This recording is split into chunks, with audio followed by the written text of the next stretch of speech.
मुनि मन मोह, मुनि के मन में मोह, आचरज भारी, बड़ा आश्चर्य है। तब शंकर जी सुनाते हैं, एक बार की बात है, देवर्षि नारद हिमालय क्षेत्र में विचरण कर रहे थे। हिमगिरी गुहा एक अति पावन है। अच्छा, यहां एक अद्भुत बात कही, हिमालय पूरा का पूरा पवित्र है, पावन है। वहां रहने वाली, वहां जितनी उपत्यकाएं हैं, गुफाएं हैं, वे सब पावन है। पर श्री तुलसीदास जी कहते हैं एक अति पावन, एक अत्यंत पावन है। का ये अत्यंत पावन क्यों है? क्योंकि वह समीप सुरसरी सुहावनी श्री गंगा जी के किनारे है।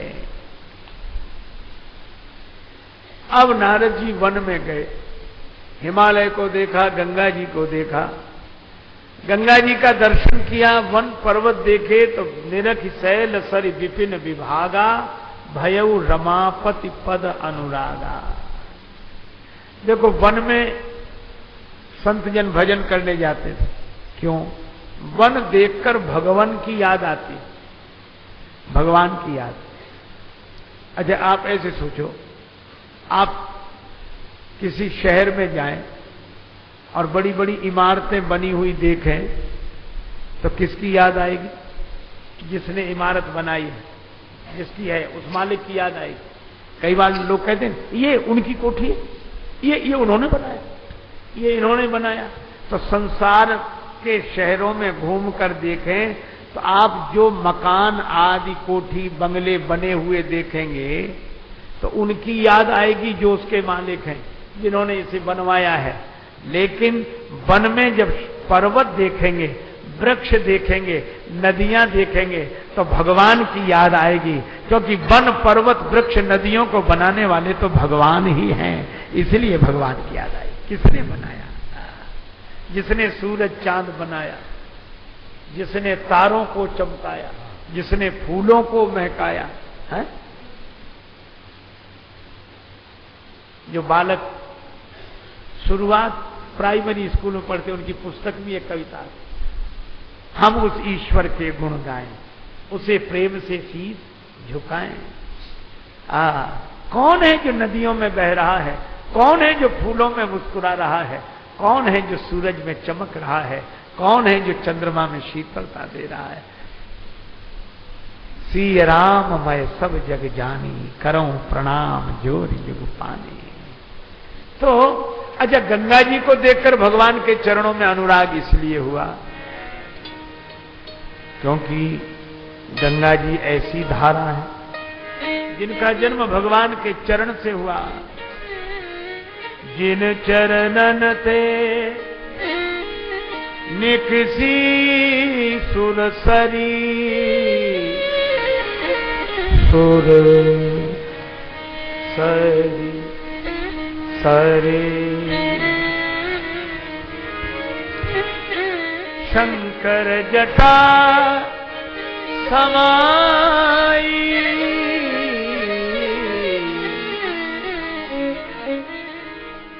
राम चरण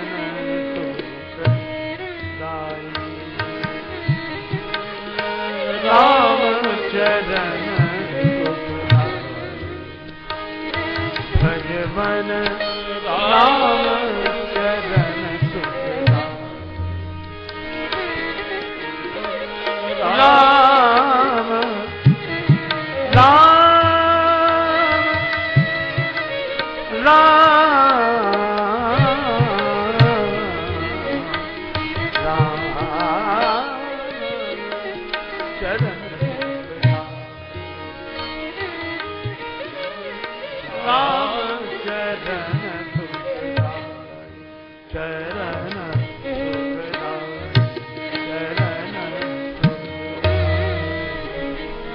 भगवान के चरणों का स्मरण हुआ। राम चरण सुखदाई। अब लगा कि भगवान के चरणों का चिंतन करते हुए प्रभु का स्मरण करें। पर अच्छा, भाव तो है रुकने का, ठहरने का, और भाग्य ठहरने दे तब। हम लोगों का जीवन दो के बीच में है, भाग्य और भाव। हम चाहते कुछ और हैं और भाग्य से मिलता कुछ और है। हम चाहते थे वैसा होगा, ऐसे लोग मिलेंगे, भाग्य से कुछ और तरह के मिल गए।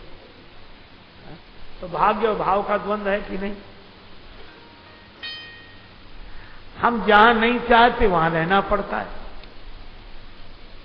जिन्हें नहीं चाहते उनके साथ रहना पड़ता है। तो भाव और भाग्य,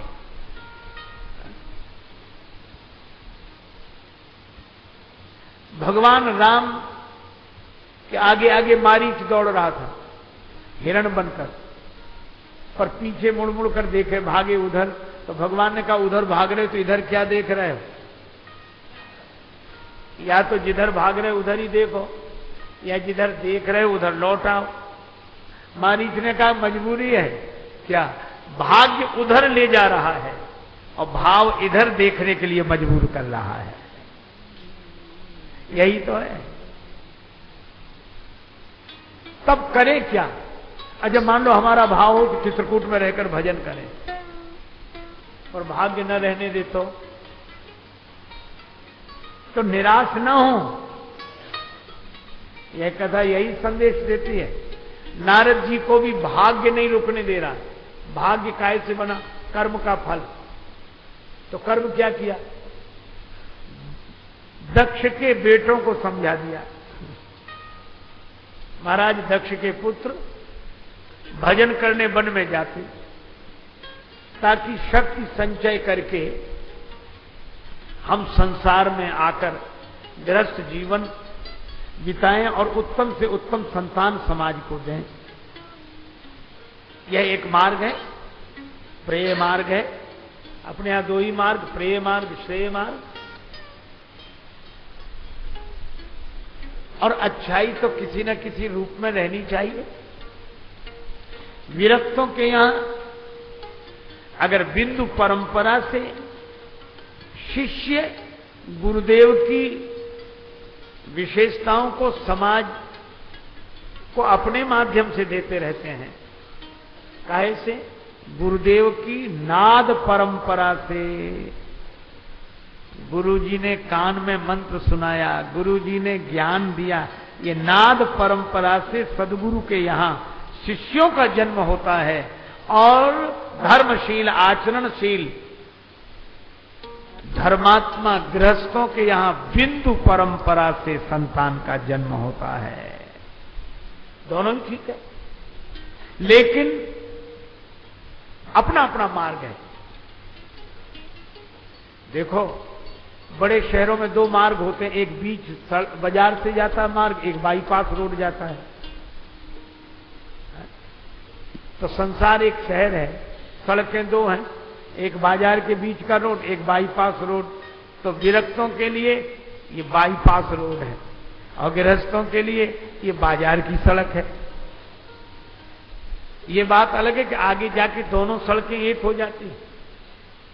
भगवान ने यही कहा कि विभीषण तुम घर मत छोड़ो, सिंहासन पर रहो, राज्य करो, पर करेउ कल्प भरी राज तुम मोहि सुमरेउ मन माहि, पुनि मम धाम पाई हो जहां संत सब जाए।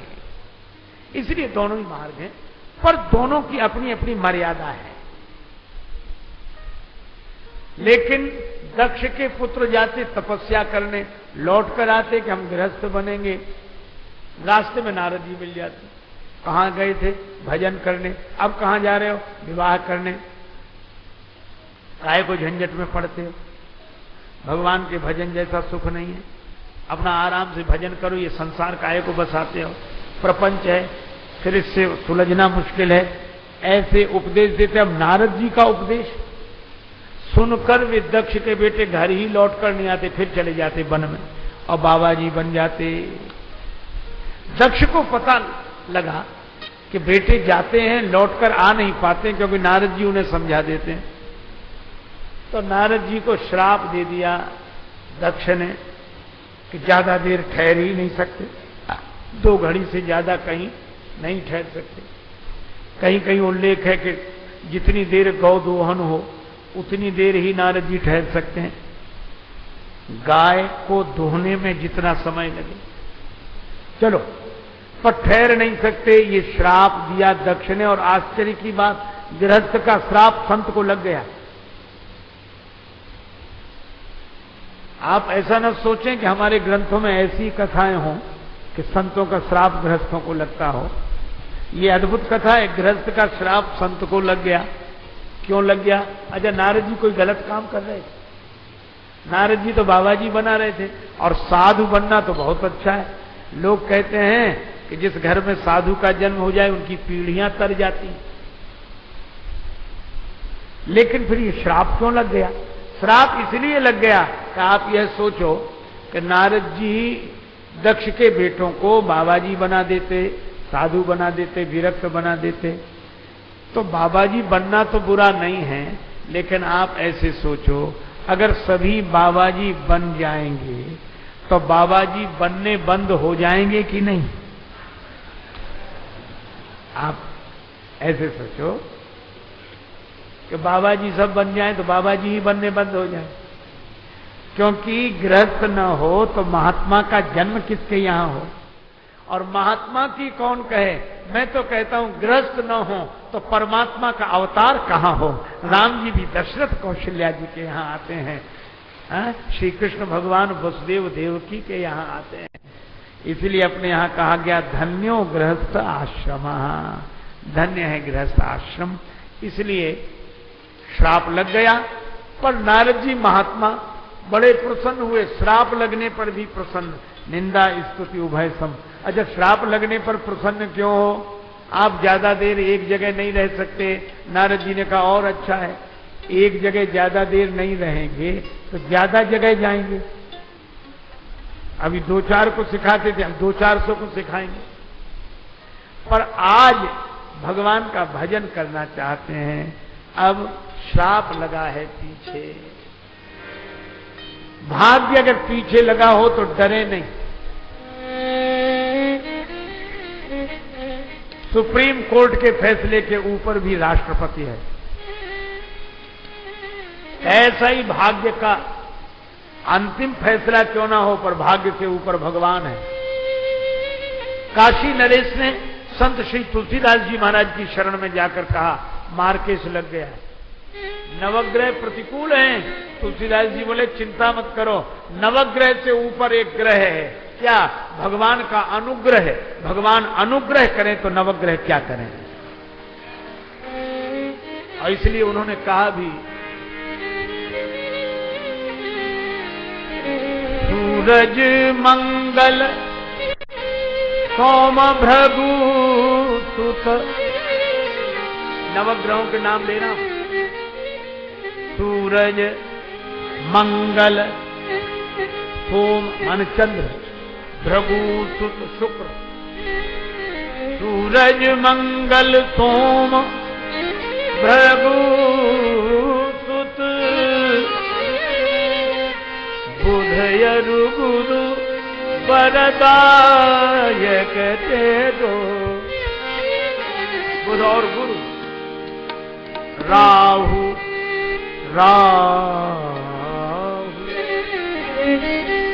राहु केतु की नाही गम्यता, राहु केतु की नाही गम्यता। खंड शनिश्चर होत सवेरो जान के नाथ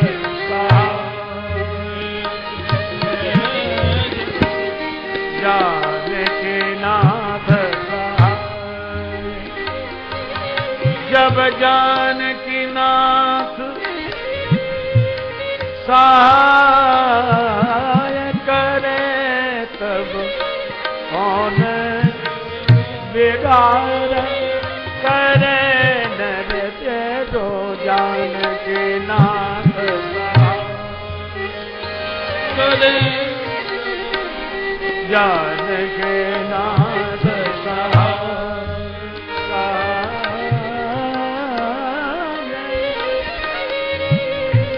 सहाय करे, जान के नाथ सहाय। कौन बिगाड़े